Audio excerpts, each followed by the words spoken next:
Hi guys, तो आज की वीडियो में हम विंड ब्रेकर सीजन 3 के एपिसोड नंबर 5 को कवर करने वाले हैं। तो साकुरा और सुगिस्ता के ऊपर सूजी काफी ज्यादा भारी पड़ रहा था और इसके बाद सूजी बताने लगता है कि भाई मेरा स्टाइल ना काफी ज्यादा डिफरेंट है लड़ने का। मतलब कि मैं स्टार्टिंग में ना केवल थोड़ा थोड़ा नाश्ता करता हूँ, फिर उसके बाद मैं टूट के खाता हूँ और फाइट करने का भी स्टाइल मेरा एकदम सेम है। स्टार्टिंग में तो मैं एकदम हल्के चलता हूँ, बट उसके बाद मैं काफी गंदे तरीके से मारता हूँ बंदों को और मुझे ऐसा लगता है कि अभी मुझे अपने फॉर्म में आना होगा। और अभी साकुरा और सुगिस्ता भी ना काफी ज्यादा डर गए थे और सोच रहे थे कि मतलब कि अभी तक ये बंदा हमसे केवल टाइम पास कर रहा था और अभी साकुरा और सुगिस्ता बिना एकदम रेडी हो जाते हैं। मतलब कि बंदा रेडी हो गया था तो वो भी रेडी हो जाते हैं और इसके बाद अगेन हमें पास्ट का सीन दिखाया जाता है और हमें ना ट्रेनिंग वाला सीन दिखाया जाता है जहाँ पे नरेश साकुरा को जूस ला के देता है और साकुरा धन्यवाद करता है और इसके बाद सभी लोग ना साकुरा की काफी ज्यादा तारीफ करने लगते हैं और बोलते हैं कि भाई तू 1v1 में ना काफी ज्यादा जबरदस्त लड़ता है। मतलब कि तू हिरागी को इतना अच्छा खासा टक्कर दे रहा था और साकुरा बोलता है कि भाई इतनी तारीफ करने की जरूरत नहीं है, मतलब कि मैं हिरागी को एक बार भी नहीं हरा पाया। और मित्सुकी बोलता है कि भाई तू परेशान मत हो, मतलब कि 4 किंग में से एक है तो वो तो काफी ज्यादा स्ट्रॉन्ग है, ऑब्वियस सी बात है। और इसके बाद तभी सुओ बोलता है कि भाई साकुरा तू ना टीम फाइट में ना काफी ज्यादा बेकार एक्टर है देखा जाए तो। और ये बात सुनने के बाद ना सभी लोग काफी वियर्ड सा फेस बनाने लगता है और बोलते हैं कि यार हम इसको मोटिवेट करने की कोशिश कर रहे हैं और तू इसको और डिमोटिवेट कर रहा है। और इसके बाद तभी साकुरा बोलता है कि भाई तू कहना क्या चाहता है, मतलब कि मुझे समझा एक बार। और इसके बाद सुओ बताने लगता है कि जब तू अकेला बैटल कर रहा होता है तो तेरा पूरा ध्यान ना अपने ऊपर रहता है और साथ ही अपने अपोनेंट के ऊपर रहता है और अपनी पूरी पावर के साथ उस टाइम पे लड़ता है। बट अगर तू किसी और के ऊपर ध्यान देने लगता है ना तो तू उस कारण ना काफी ज्यादा पिट जाता है। मतलब कि तेरा फोकस फिर फाइट के बीच में नहीं रहता। और तुझे पता है कि अभी जो हमारा आगे आने वाला फाइट है वो एक ग्रुप फाइट होने वाला है और मैंने तुझे और सुगिस्ता को सबसे आगे इसलिए रखा है क्योंकि मैं चाहता हूँ कि तुम दोनों अपनी एबिलिटी का काफी अच्छी तरीके से इस्तेमाल करो। बट अगर तू आगे रह के केवल अपने आप पे ध्यान देगा ना तो मेरे हिसाब से ग्रुप फाइट का ना कोई मतलब ही नहीं बनेगा। एक ग्रुप फाइट के अंदर हमें अपने ऊपर तो ध्यान देना ही होता है और साथ ही हमें ना अपने पार्टनर के ऊपर भी ध्यान देना होता है। अगर दोनों का तालमेल एकदम अच्छे से बैठ गया ना तो भाई तू काफी कमाल का फाइट करेगा इसके बाद। और हम सभी का ना वहाँ पे केवल एक ही गोल है, हमारे अपोनेंट्स को हराना, और हम सभी एक साथ मिलके करेंगे तो काफी बढ़िया मजा आएगा एक तरह से। और सबसे फनी बात बताऊं, साकुरा को ना वहाँ पे कुछ भी समझ में नहीं आता और सुओ बोलता है कि भाई तू परेशान मत लो, मतलब कि तुझे ना अपने आप टाइम टू टाइम समझ में आ जाएगा सारी चीजें। और इसके बाद हमें प्रेजेंट का सीन दिखाया जाता है जहाँ पे साकुरा और सुगिस्ता एक साथ अटैक करने के लिए जाता है सूजी के ऊपर, बट वो ना काफी आसानी से अटैक को डॉज कर लेता है और वो बंदा भी ना सुगिस्ता के ऊपर एक पंच मारता है और सुगिस्ता डॉज तो कर लेता है भाई, बट लगा था कि वो पंच सच में काफी ज्यादा पावरफुल है। और इसके बाद सूजी ना साकुरा को मारने के लिए जाता है और साकुरा ना जैसे तैसे करके उस अटैक से बच जाता है। और अभी सूजी का ध्यान ना साकुरा के ऊपर था और इसी का फायदा उठा के सुगिस्ता ना सूजी के ऊपर अटैक करने के लिए जाता है, लेकिन सूजी ना उस अटैक को डॉज कर लेता है। और इसके बाद सूजी भी ना सुगिस्ता के ऊपर अटैक करने के लिए जाता है और सुगिस्ता भी ना उसके पंच को डॉज कर लेता है, बट उसी टाइम का फायदा उठा के ना साकुरा ना सूजी के हाथ को पकड़ लेता है। और इसके बाद साकुरा ना उसके दूसरे हाथ को ना अपने पैर की मदद से पकड़ लेता है, मतलब कि एक तरह से लटक चुका था सूजी के ऊपर। और अभी ना सुगिस्ता को काफी देर चिल्ला के बोलने लगता है कि भाई अभी यही तेरे पास मौका इस पे अटैक करने का। और इसके बाद लिटरली वहाँ पे सुगिस्ता ना काफी कस के एक पंच मारता है सूजी के, लगा था कि भाई ये पंच काफी ज्यादा पावरफुल है। और इसके बाद ना मैं साकुरा क्या सोच रहा था थोड़ा बहुत उसके बारे में बताया जाता है और साकुरा ना स्टार्टिंग में तो समझ नहीं पाया था, बट उसको ना बाद में जाके पता चल गया था कि सुगिस्ता के हाथ और पैर ना काफी ज्यादा लंबे हैं। इस कारण जब सुगिस्ता अटैक करता है तो उसका अटैक का असर एक तरह से डबल हो जाता है लंबे हाथ पांव होने के कारण। बट उसके अटैक में ना एक प्रॉब्लम भी था, मतलब कि इतना स्पीड में अटैक करता है ना कि उसका बैलेंस नहीं रहता हाथ पे, मतलब कि जिस डायरेक्शन में जा रहा होता है ना पंच उसी डायरेक्शन में चला जाता है, अपने डायरेक्शन को मोड़ नहीं पाता वो। और यही सब रीजन था जिस कारण सूजी उसका अटैक को काफी आसानी से डॉज कर ले रहा था। ये सारी चीजें साकुरा अपने मन में सोच रहा था उस टाइम पे। और अभी तक साकुरा को ऐसा लग रहा था कि हम सभी ना एक तरह से रोबोट की तरह यहाँ पे बैटल कर रहे हैं, बट अभी उसको पता लग चुका है कि ये ना एक चेस के गेम की तरह है। मतलब कि जिस तरीके से हम अपने प्यादा को आगे बढ़ाएंगे या फिर अपने कैरेक्टर्स को आगे बढ़ाएंगे उस तरीके से हमारा गेम भी चेंज होते रहेगा। और अगेन साकुरा वो वाली बातों को याद करने लगता है जब साकुरा ने बोला था कि सुगिस्ता तू आगे जाके लड़ और पीछे से मैं तेरे को बैकअप करूंगा। और इसके बाद साकुरा सोचने लगता है कि पहले मेरी थिंकिंग काफी ज्यादा गलत थी, मतलब कि मुझे ऐसा लगता था कि मैं लोगों से लड़ूंगा, मैं लोगों को हराऊंगा तभी मैं अपने आप को प्रूव कर पाऊंगा। बट अभी साकुरा सोच रहा होता है कि अगर मैं अपने दोस्तों को भी अपने से आगे जाने दूंगा, उनको भी मौका दूंगा, फिर भी मैं अपने आप को ग्रो कर पाऊंगा एक तरह से। और इसके बाद हमें एक तलवार भी दिखाया जाता है जो कि जंजीरों से बंधा हुआ था। साकुरा ना उस तलवार को फेंक देता है और इसका मतलब आई थिंक सो यही था कि मतलब कि जो उसके अंदर जो कॉन्फिडेंस था ना, मतलब कि अपने आप को लेके उसने एक तरह से ना थोड़ा त्याग दिया, ओवर कॉन्फिडेंस आप एक तरह से कह सकते हो। मतलब कि अभी ना उसको अपने दोस्तों के ऊपर भरोसा करना था कुल मिला के यहाँ पे बात की जाए तो। और जैसे वो अपनी तलवार को फेंकता है, मतलब कि अपने आप को साइड में फेंकता है ना, इसके बाद उसको सामने काफी ज्यादा वेपन्स दिखाई देते हैं और सभी वेपन्स में ना उसके कोई ना कोई दोस्त का कैरेक्टर बना हुआ था। और इसके बाद साकुरा ना एक वेपन उठाते टाइम सोचने लगता है कि सुगिस्ता का प्रॉब्लम यह है कि वो अपने डायरेक्शन को चेंज नहीं कर सकता अटैक करते टाइम, बट अगर मैं टारगेट कोई पकड़ लूं, टारगेट कोई मूव ना करने दूं तो सुगिस्ता का अटैक काफी असर करेगा। और इसी कारण साकुरा ने उस बंदे को पकड़ लिया था ताकि वो मूव ना कर पाए और सुगिस्ता ने काफी कस के पंच मारा था और वो पंच सच में काफी ज्यादा पावरफुल था। मैं अगेन अगेन बोलूंगा। और ये देख के भाई सुगिस्ता भी काफी ज्यादा हैरान हो जाता है और साथ ही साकुरा तो भी काफी ज्यादा खुश था, उसका प्लान एक तरह से काम कर गया। मतलब कि लिटरली भाई देख रहे हो दिमाग लगा रहा है साकुरा, अब क्या ही चाहिए भाई इस एनिमे के अंदर। और इसके बाद ना आप सभी के फेवरेट कैरेक्टर नरे को दिखाया जाता है और लिटरली भाई वो ना काफी गंदी तरीके से बंदों को मार रहा था। मतलब कि कभी किसी बंदे को स्पेयर दे रहा था, कभी किसी को उड़ के सुपरमैन किक दे रहा था। मतलब कि लिटरली वहाँ पे ना वो सभी को बचाने का काम कर रहा था एक तरह से। और मित्सुकी वहाँ पे बोलता भी है कि भाई तू ठीक तो है ना, और नरे बोलता है कि हाँ भाई तू फिक्र मत कर, मैं एकदम ठीक हूँ। और इसके बाद नरे बताने लगता है कि सच बताऊं तो मैं अपने आप से ना काफी ज्यादा नफरत करता था, और मैं इसलिए अपने आप से नफरत करता था कि मैं ना दूसरों को तो छोड़ो बल्कि मैं अपने आप को भी नहीं बचा पाता था दूसरे लोगों से। और इस कारण ना मैं सभी लोगों के पीछे रहा करता था, बट उसके बाद भी सभी लोग मुझे अपने साथ रखते थे। मतलब कि मेरे सभी दोस्त मुझे अपने पास रखते थे और वो सभी अपनी पावर्स मुझे उधार भी दिया करते हैं। और उन सभी को मेरे ऊपर इतना ज्यादा भरोसा है तो मैं आखिरकार उनका भरोसा कैसे तोड़ सकता हूँ। और जब तक सुओ फ्री नहीं हो जाता अपने अपोनेंट से, तब तक किसी भी हालत में मुझे यहाँ पे रहना होगा। मतलब कि इन सभी को निपटाना होगा। और इसके बाद तभी अचानक से ना एक बंदा नरे के काफी कस के पंच मारता है, लिटरली काफी कस के पंच मारता है और नरे ना काफी दूर जाके गिरता है। और इसके बाद तभी अचानक से मित्सुकी ना उस बंदे के पीछे आ जाता है और बोलता है कि नरे तू ठीक है ना। और वो बंदा अभी काफी ज्यादा डर चुका था, अचानक से भाई कौन आ गया उसके पीछे ये देख के। और इसके बाद आपको एक और काफी ज्यादा कमाल की बात बताऊं, मतलब कि उस बंदे का ध्यान ना मित्सुकी के ऊपर चला जाता है और लिटरली तभी अचानक से वहां पे नरे आ जाता है और उसके फेस में ना खून लगा हुआ था, मतलब कि नाक में से निकल रहा था। और नरे ना काफी कस के उस बंदे को पंच मारता, बट उस बंदे को ना पंच का असर बिल्कुल भी नहीं होता। और वो बोलने लगता है कि मुझे ऐसा लगा कि अभी एक मच्छर मेरे पीठ पे आके लगा। और इसके बाद वो बंदा ना अगेन नरे को मारने के लिए जा रहा था, बट मित्सुकी बोलता है कि भाई मैं भी तो तेरे पीछे, मुझे तो देख। और इसके बाद मित्सुकी ना अपना पैर उस बंदे के पैर में फंसाता है और पीछे की तरफ खींच लेता है, गिरा देता है एक तरह से उसे। और नरे बोलने लगता है कि भाई मुझे माफ करिए, तुझे अगेन मुझे बचाने के लिए आना पड़ा, मतलब कि मैं इतना ज्यादा स्ट्रॉन्ग भी नहीं हूँ। और मित्सुकी बोलता है कि भाई तो फिक्र क्यों कर रहा है, मतलब कि तुझे लग रहा है कि मैं इतने आसानी से हार जाऊंगा। और इसके बाद अगेन में सुओ का बैटल दिखाया जाता है, जहाँ पे सुओ ना अपने पंच से अटैक करने के लिए जा रहा था, बट वो बंदा बिना काफी अच्छी तरीके से फ्लिप करता है और लात मारने जाता है सुओ को, बट सुओ बिना काफी आसानी से उसके अटैक से बच जाता है नीचे बैठ के। और इसके बाद अपोनेंट का बंदा ना सुओ के ऊपर पंच मारने के लिए जाता है लंबे बाल वाला, बट सुओ ना उस पंच को ना अपने हाथों की मदद से रोक लेता है। और इसके बाद जो लंबे बाल वाला बंदा था ना वो जंप कर करके ना पीछे की तरफ जाने लगता है और सुओ भी ना काफी स्पीड में उस बंदे के पास जाता है। और अभी दोनों बंदे ना एक दूसरे का हाथ पकड़ रखे थे। और इसके बाद सुओ बोलता है कि भाई आखिरकार तो इतना हंस क्यों रहा है, मतलब कि क्या तेरे को मजा आ रहा है। और काइटो बोलता है कि सच बताऊं तो भाई तू काफी ज्यादा जीनियस है और मुझे ऐसा लगता है कि तू मेरे लिए एकदम परफेक्ट अपोनेंट है। और इसके बाद ना सुओ भी बोलने लगता है कि देख भाई पहले तो मुझे तू अपने आप से कंपेयर बिल्कुल भी मत कर, मतलब कि मैं तेरे जैसा बिल्कुल भी नहीं हूँ। मुझे पता है कि मैं काफी ज्यादा स्मार्ट हूँ, बट तू अपने आप को स्मार्ट साबित करने की कोशिश मत कर। मुझे ऐसा लगता है कि तू एक जानवर है जो कि गंदी जगह पे रहता है। और इसके बाद तभी काइटो बोलने लगता है कि अच्छा भाई अब बस बहुत हो गया, मतलब कि तूने मेरी कुछ ज्यादा ही बेइज्जती कर लिया और अब तुझे औकात दिखाना पड़ेगा। और इसके बाद काइटो ना अगेन जंप कर करके ना सुओ पे अटैक करने के लिए जाता है। और इसके बाद काइटो ना एक उड़ के लात मारने वाला होता है सुओ को, बट सुओ ना काफी आसानी से उस लात को डॉज कर लेता है। और इसके बाद सुओ भी लात मारने की कोशिश करता है, बट काइटो भी ना उस लात को काफी आसानी से डॉज कर लेता है। और इसके बाद काइटो ना भाई काफी खतरनाक वाला एक लात मारने की कोशिश करता है सुओ को, और ऐसा लग नहीं रहा था कि सुओ वहाँ पे बचेगा, बट भाई वो भी काफी ज्यादा कमाल का था, काफी आसानी से उस अटैक को डॉज कर लेता है। और इस टाइम पे काइटो की लात ना हवा में थी, इस कारण सुओ ना इसी मौके का फायदा उठाता है और उसको ना एक काफी कस के लात मारता है। और इसके बाद सुओ बोलने लगता है कि देखा मैंने कहा ना, मतलब कि बेमतलब का ज्ञान देने का ना उतना ज्यादा जरूरत नहीं होता।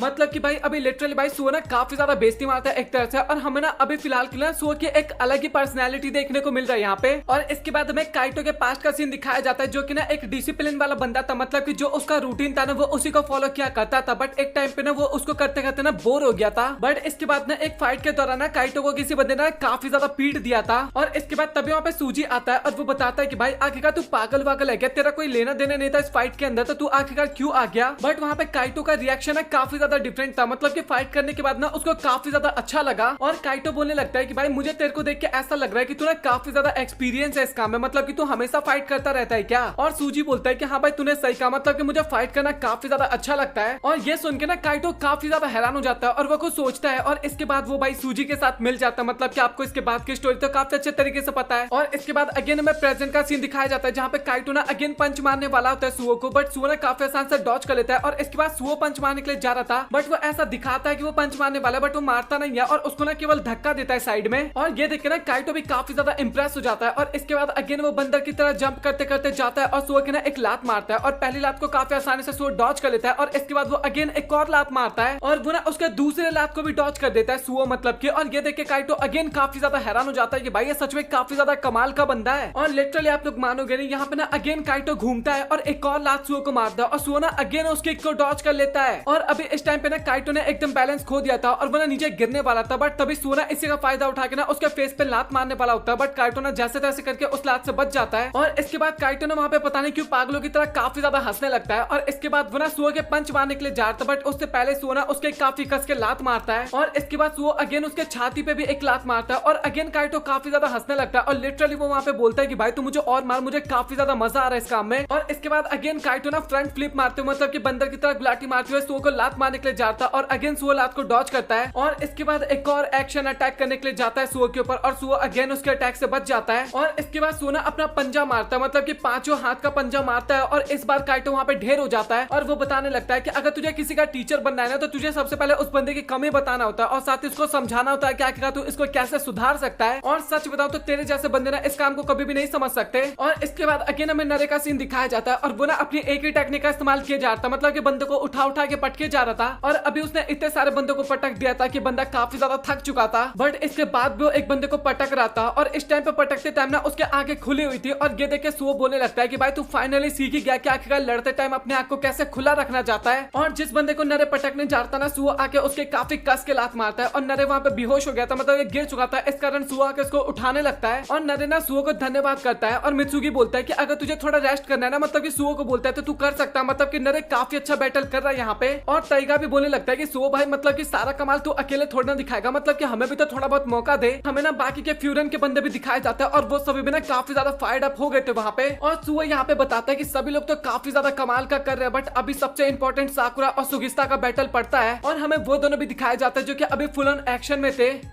तो बस आज के एपिसोड को हम यहीं पे कंप्लीट करते हैं। और आज का एपिसोड आप लोगों को कैसा लगा कमेंट सेक्शन में जरूर बताना। और सच बताओ तो विंड ब्रेकर पे आपका पहला वाला रिस्पांस मुझे बिल्कुल भी देखने को नहीं मिल रहा और ये चीज मुझे सच में काफी ज्यादा डिसअपॉइंट करता है। तो आप सभी से रिक्वेस्ट है कि यार फिर से पहले की तरह वीडियो देखो, मतलब कि आप लोग काफी ज्यादा मतलब ही हो। जैसे कोई सीरीज खत्म हो जाता है उसके बाद आप लोग चैनल छोड़ के चले जाते हो, मतलब कि ऐसा नहीं कि दूसरे चैनल को दूसरे वीडियोस को सपोर्ट किया जाए, ऐसा आप लोग बिल्कुल भी नहीं करते। तो मुझे ये सारी चीजें ना आप लोगों का काफी ज्यादा सेल्फिशनेस वाला लगता है, बट फिर भी मैं आप सभी से रिक्वेस्ट करूंगा कि वीडियो को पूरा अंत तक वॉच करना, सभी वीडियोस, मतलब केवल यही नहीं बल्कि सभी वीडियोस। और अगर आप लोगों को वीडियो पसंद आए तो वीडियो को लाइक कर देना और साथ ही चैनल को भी सब्सक्राइब कर देना, क्योंकि हमें जल्दी से इस चैनल पे भी 100 के सब्सक्राइबर्स कंप्लीट करना है। तो आप सभी से रिक्वेस्ट है कि करवा देना। सो मिलता है आप लोगों से अगली वीडियो में। अगर वीडियो पसंद आए तो लाइक कर देना, चैनल को सब्सक्राइब कर देना। मिलता है अगली वीडियो में, तब तक के लिए गुड बाय।